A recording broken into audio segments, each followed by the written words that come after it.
of about 18 knots and a rate of descent of 1,000 feet per minute. The formation flying right in front of you now, making its way towards right of show center, is what we call the Canadian T.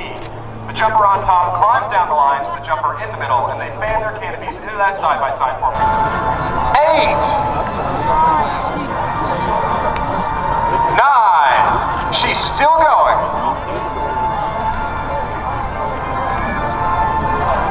Taking a water loop around now, 10 rotations. Imagine what it feels like to spin through the air 10 times. How dizzy do you think she is right now? And she'll make her way towards the drop zone to come in for her landing.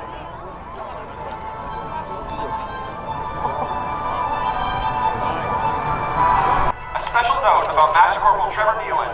Today's jump here for you in Belgium at Santoul is his 1,000th jump of his career. In today's demonstration, due to their greater maneuverability,